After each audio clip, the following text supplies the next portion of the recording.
एक बार फिर से आपका मेरे YouTube चैनल पे स्वागत है।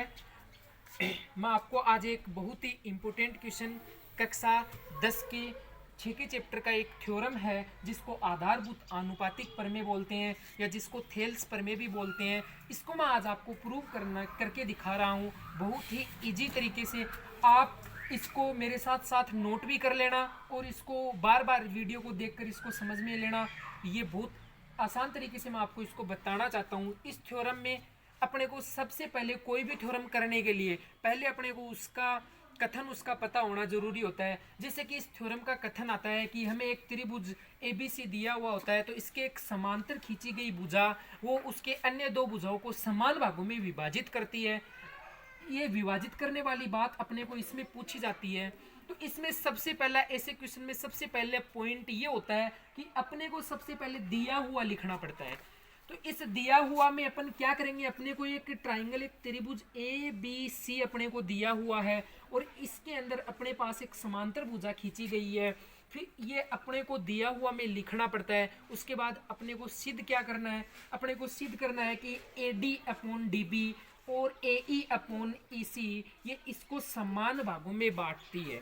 ठीक है, उसके बाद अपन इसको सिद्ध करने के लिए क्या करना होता है, कई क्वेश्चंस ऐसे होते हैं जिनको सिद्ध करने के लिए उसमें रचना कंस्ट्रक्ट करना जरूरी होता है। तो ये रचना अपने पास है जिसमें अपन ने एक रचना बनाई जो DM परपेंडिकुलर AC, और ये जो ऐसा साइन यहाँ दिख रहा है ये हमेशा 90 डिग्री का होता है और इसमें एक EN परपेंडिकुलर AB दिया हुआ होता है। ट्राइंगल ADE का क्षेत्रफल लेंगे। क्षेत्रफल को इंग्लिश में एरिया बोलते हैं, जो अपन कक्षा 9th में पढ़ चुके हैं। और AD का इसमें एक ये अपने पास त्रिभुज बना हुआ है, एक ट्राइंगल बना हुआ है जिसका क्षेत्रफल निकालने के लिए इसका एक फॉर्मूला होता है 1/2 आधार गुणा ऊंचाई। इसी तरह अपन एरिया ADE, क्षेत्रफल सीधा लिखा नहीं, एरिया लिखने में थोड़ा अच्छा लगता है।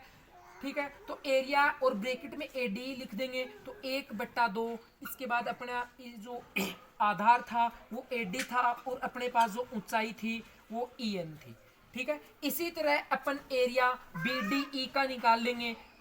B और DE का एरिया निकालने के बाद 1/2 गुणा BD मल्टीप्लाई EN कर देंगे।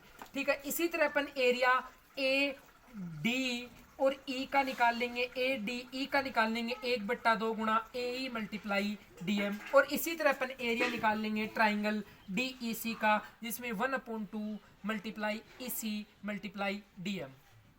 ADE में अपन इसको डिवाइड कर देंगे एरिया BDE के से। ADE का अपन ने जो एरिया निकाला वो 1/2 मल्टीप्लाई AD मल्टीप्लाई EN निकाला और BDE का 1/2 मल्टीप्लाई DB मल्टीप्लाई EN निकाला।